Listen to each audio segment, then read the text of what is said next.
Excellent. So this morning, I'm joined by Ross Farquhar.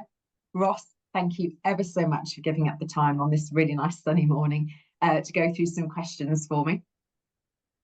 Absolutely thrilled to be here. Thank you so much for asking. Oh, pleasure.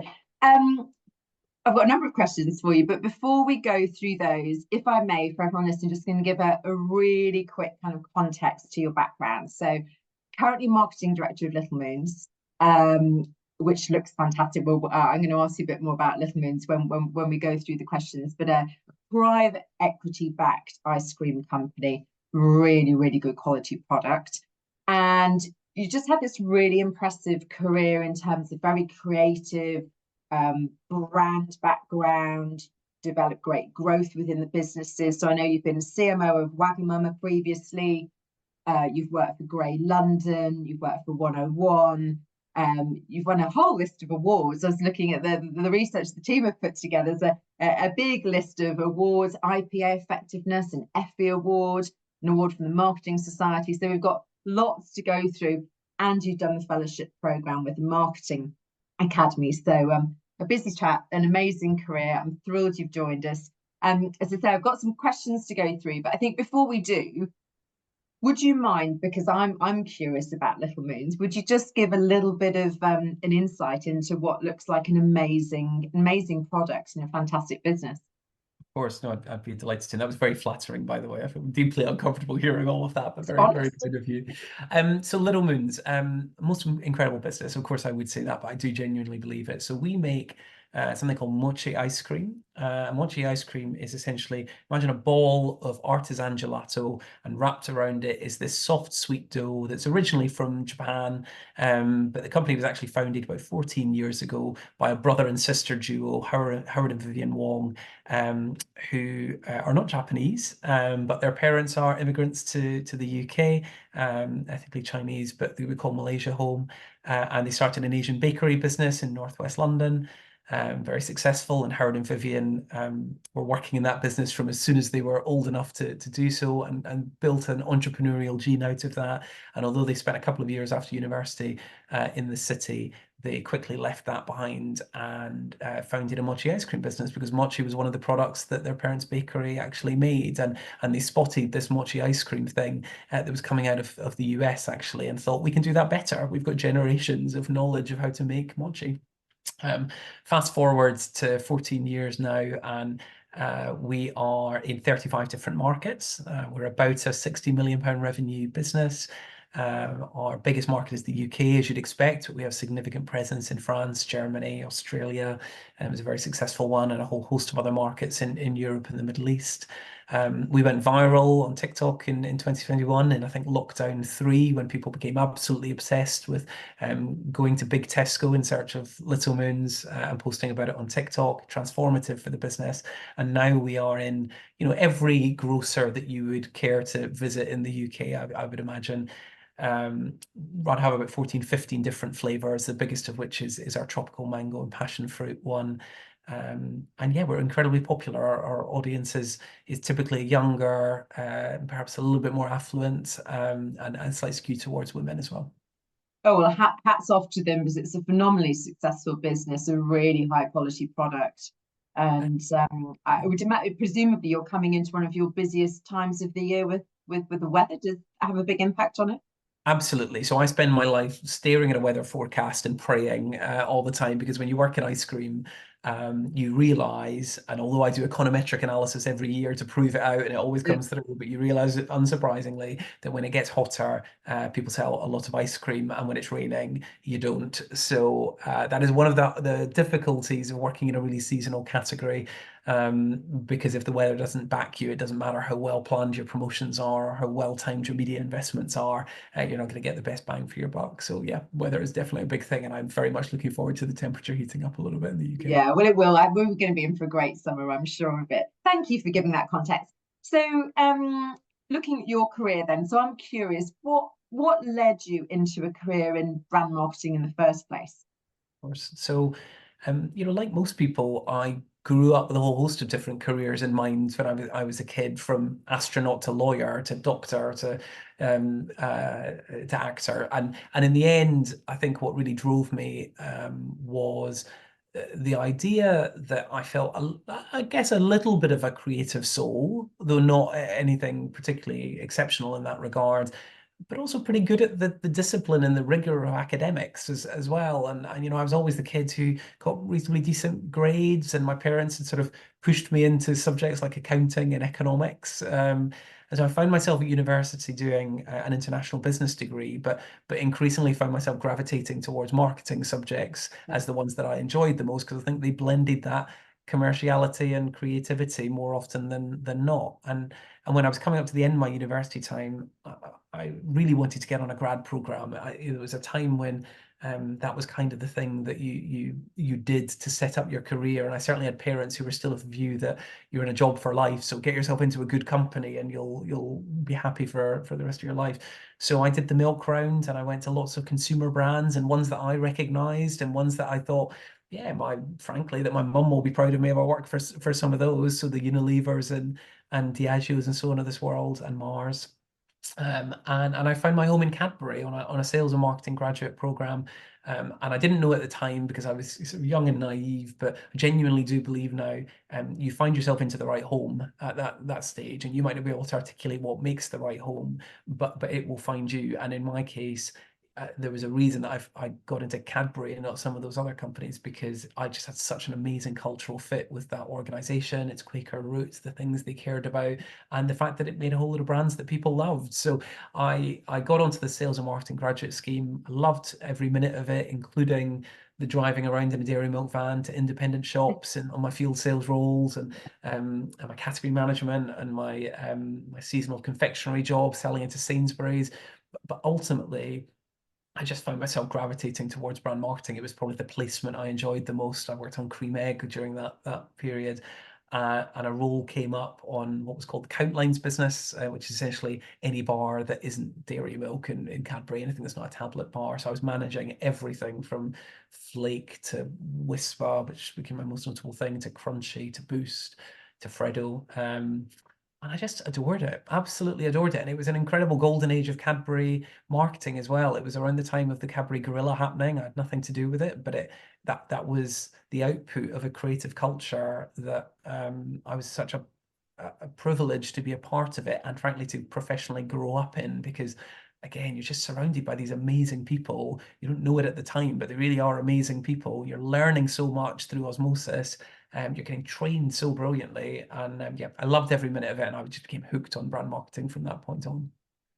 Oh, that's a fascinating kind of background as to how you got into it in the first place. And your point about the culture fit, so clearly that kind of culture fit and the appeal of brands, it just kind of resonated with you. So that makes perfect sense.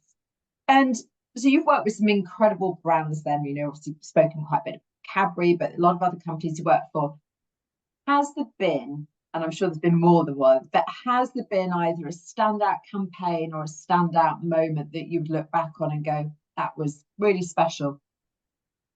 Absolutely. I mean, there are lots, and there was a period in my career where I worked agency side as well, so I worked on a lot of campaigns actually, and there's so many that I'm really proud of. But honestly, the one that stands out for me was actually at Wagamama, in my role previous to Little Moons, where we'd identified that cinema was a really key channel for Wagamama, and is, I'm sure, still. Probably something to do with the proximity of Wagamamas to cinemas, but also to the mindset that people have when they're going out for a night out in that kind of way. And I had the privilege of creating what can only be described as an anime epic that brought to life the proposition, Bowl to Soul, and essentially the notion that Wagamama is brilliant, not just for filling your belly, but for nourishing your soul. And I got to make an anime piece that was just the most beautiful film. It's definitely the most beautiful film I've ever made.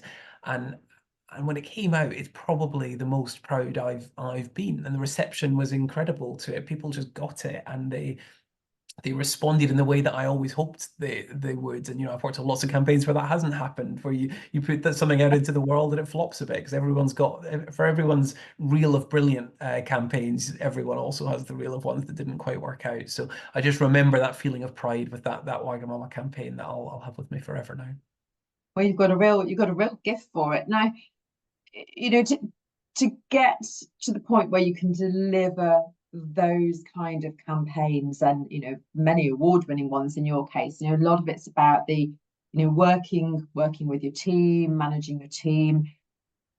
You're clearly very good at that. Have you got a certain style or any hints or tips or kind of ways that you work with your team in order to deliver these amazing results?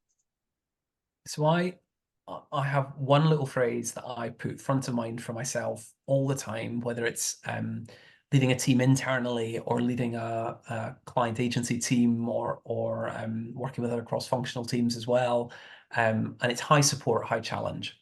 And what I mean by high support, high challenge is people need to believe that you are genuinely invested in them personally, that you want them to succeed, to thrive, to do the best work of their life, and to enjoy doing it and to grow and learn as they're doing it. That's the support bit. And they need to be able to receive challenge on the content, safe and secure that is challenge on the content, not of them and of their being or their capability, so that you can have really robust conversations about whether the content is right or wrong, good or bad, could be better. If you can't do that, if you can't be really candid about the content because you haven't laid the groundwork for those people to fundamentally believe you're in their corner and you want them to succeed, that's when I find relationships break down and leadership tends to fail. So I'm always trying to make sure that I'm really clear with people how invested I am in them and their success, and that I don't just make that a warm bath, but that I'm also really challenging on content, and I'm demanding a lot of the people I work with, because that's the only way you get to exceptional results. And do you think you learned that from a specific previous manager that you had, or a specific company you work for, or kind of even agency versus client side? Is it how have you sort of honed that? Because it's harder to, it's easier to say and harder to do in reality, and you're clearly very good at it. I think it is an amalgamation of lots of different experiences, because there is, still that Jeremy Bullmore quote about brands are the people build brands like birds build nests from the scraps and straws they chance upon. I love that phrase about brands, but I also think it applies to leadership behavior as well, that it's rare that we're ever devotees of one leadership guru, or we develop our management style from one single source. We are fundamentally building our style from the scraps and straws we chance upon in our careers. And so every single line manager I've had, every single business I've worked in has been formative in different ways, right? I can think of my different managers at Cadbury and how they approached the task and what I appreciated and what I didn't. I can think of my own first line management experiences where I was a pretty terrible line manager, actually, and what I learned from those, and how I got better at it from trial by error, but and then how I got better at it in 101 from leading much bigger teams and leading teams of people who were better at their functional competence than I could ever hope to be, because there's a whole knack to being able to lead people who you've grown up in a different way too. And then all the way through to, yeah, of course, I've had some managers that I didn't gel with for whatever reason, and I've been really reflective about why that was, and how much of that was me and how I behaved in that scenario, and how much of it was them, and how much of it was sometimes just a stylistic challenge that sometimes it just doesn't gel, right? And that's just one of those things. So I do think you have to learn from all your experiences, but the one thing I would encourage is be reflective about them all. Really challenge yourself on to look in the mirror and think, how have I contributed to this? How have I behaved in a certain way that's made it brilliant, or not in that case, and not just pin it all down to oh, it was that manager and the way that they did that thing. Really reflect quite deep on every experience that you have, because there's always something to learn. No, very true. Very true. We talk a lot when we do these video podcasts about positivity, resilience. You clearly are a very positive person and have built considerable resilience. Do you have any kind of techniques or tips as to how you've done that? Really hard, this, right? And I am not always really positive and resilient, and I, like everyone else, have my low moments, and And you have to recognize those, right? Not just pretend that everything's absolutely fine. There is a school of thought that's like the only way up is through, and I subscribe to that to some extent, although I think there's a generational thing. But you also have to recognize that you can't always be upbeat, and that's absolutely okay. The things that have helped me, there's two. The first is you need someone in your life who's going to ground you and remind you of all the reasons to be cheerful. That person who, in my case, will say, it is only ice cream, Ross. Like, let's just remember, like, it's not the end of the world when things go wrong. You are ultimately selling ice cream. The world will be fine. In my case now, that's my husband and my close friends and so on. But I know to go to them. I sort of learned and practiced that if I'm feeling in a certain way, if I'm a bit low, it's probably a moment where I need to reach out and connect with some of those people to remind myself of all the reasons to be cheerful. And then the second thing that I found really helpful is there's a bit of a light bulb moment for me a couple of years ago. I think I saw it from a gentleman called Bruce Daisley, used to run Twitter in Europe, now thinks about the world of work quite a lot. And he sort of identified that resilience has been framed as an individual thing for years and years and years, that we all simply have to become more resilient. And if we're feeling a bit low, then it's on us to work out why we can't be more resilient. The truth of it is that resilience is a collective thing. You build it from the teams that you're in, the purposes that you're pursuing collectively as an organization. And the really destructive thing in the individualistic thing is just thinking that when you feel low, that you have to go and solve that, and it's not a thing to go and be spoken about with other people in your similar situation. But because it's a collective thing, the very thing you need to do is go and connect with others and be honest about how you're feeling. And I always make a real point of doing that in my organization. I vividly remember a really formative experience on this. It was at Wagamama where, the executive leadership team I was on always started every single meeting with a check-in. And that check-in wasn't let me tell me what you're working on. It was, tell me how you are. What are you bringing into the room that might conflict with your ability to be fully engaged here, or how are you feeling that that might provide some interference for what's going on. It enabled us to just be really vulnerable and talk about how we were feeling, or if our dog was unwell or our kids were being a nightmare or what have you. That was fine and talk about and surface, and it made us all a lot more empathetic to each other. And that for me was really a good example of building collective resilience and not just being all on the individual. Oh, golly, that's a really enlightened approach by whoever that was who did that. I'm impressed by that, because it is easy to say these things and it's quite hard to put them into practice. But I think that's It's really, leadership from the front. It really is. yeah. Like, I mean, the person involved in that, a lady called Emma Woods, an amazing woman who was the CEO of Wagamama. And you can only do these things by leading by example, right? You often have to be the person to set the tone of the room by being the person who's going to be vulnerable. I actually learned that through the Marketing Academy. I've been involved in both the scholarship and the fellowship of the Marketing Academy. And in the scholarship, it's one of the first things you learn, that if you want other people to be vulnerable and feel comfortable talking about what's really going on, you yourself have to start by being really vulnerable and talking about what's really going on. Oh, yes. Thank you for that. Really brilliant answer there. Slightly different kind of tack now in terms of senior brand leaders. We ask this question of everybody that we speak to in terms of priorities. Looking forward, do you have a view as to what some of the priorities for senior brand leaders might be over the next couple of years?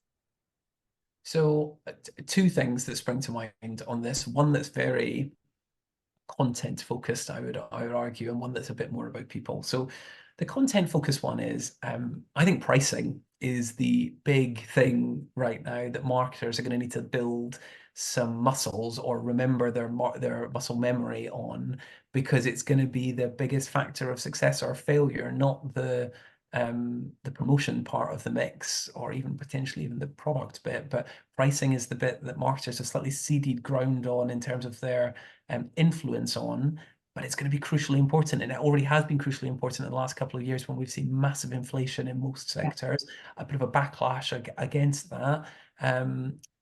So what's going to happen on that, and getting your pricing architecture right is going to be absolutely crucial. And and marketers need to face into that, whether it's the thing that they're doing routinely and have already built that muscle memory or not. So I think that's the real content one. The more people-oriented one is, I think we are all still slightly struggling through what the right model is going to be for our organizations in terms of how often are we in the office, how often are we at home, how flexible are we offering working patterns to people on. And what I certainly found is that actually marketers in organizations can be leadership voices on some of that stuff, because if you just turn your skills of listening to consumers and translating that into productive action to the people inside your business and not leaving it entirely to the HR or the people functions there, marketers can be a really effective voice on getting to a good solution on that and making sure the solution is fit for purpose for your people in your organization, and not just a case of this is what everyone else is doing in the market. So I think there's an untapped opportunity there for marketers to get really central in the organization on that subject. I would agree. I think that's a really good suggestion. And finally, to sort of finish this, what drives you? A more sort of personal question, I guess. What drives you to succeed, Ross? You've had a phenomenal career. Where does your drive come from? Where does your motivation come from? So my drive has really changed over the course of my career. When I started, I would argue my drive was pretty transactional, actually, and it was pretty informed by childhood, where it was very grades oriented, goal oriented. Hard work and work ethic was really important. So it was just like there was no other option but to be hardworking. And I got into the world of work, and I probably was too career ladder focused and too focused on the next promotion and this pace at which I was going to get it. And the Marketing Academy, and I did the scholarship first, as I mentioned, and then the fellowship later, was quite formative in making me realise that it was a bit of a fool's errand, actually, that good careers often had lots of variety in them and took surprising turns. And perhaps my drive needed to come from a different place than just getting to the top as quickly as possible. And for me, the dawning realization has been ultimately I'm working to create a wonderful life for my family, right? It's not that complicated. I'm sure it's true for lots and lots of people. I don't have a highfalutin purpose that I'm necessarily trying to change the world. I just want to create the conditions for my family and my friends to thrive, and that's really important to me. So there's a financial aspect to that, but there's also just like me being the kind of person who enriches those people's lives as well, which means I need to work in a context that I'm really thriving and I'm really enjoying. And what I've realized over time is that's so driven by the people I'm working with, the people I lead, the capabilities of those people, and how much I'm learning from them. And it's actually got a bit less to do with the brand marketing bit. I still love brand marketing and I adore it, but being honest, my career aspirations are probably more towards general management and into MD and CEO roles in the future, once Little Moons is a fantastic note of my career, because I just find actually that I'm probably the most stimulated and I'm thriving the most when I'm getting to think about problems that aren't limited to just the sole focus of the marketer, when I'm getting to problem solve on generalist and complicated business problems, and I'm working with people who know so much more about their fields than I could ever hope to. That's when I'm really thriving and I'm really stimulated. So yeah, that's what drives me. I would imagine that your business skills are really kind of coming into their own as well, having done an international business degree, and obviously earlier days, very sort of FMCG, real rigor in terms of understanding kind of the full commercial process. So yeah, really interesting, isn't it, how we kind of our drives and motivations change, and as we progress through careers, it becomes a lot more around purpose and joy, the people we engage with, culture.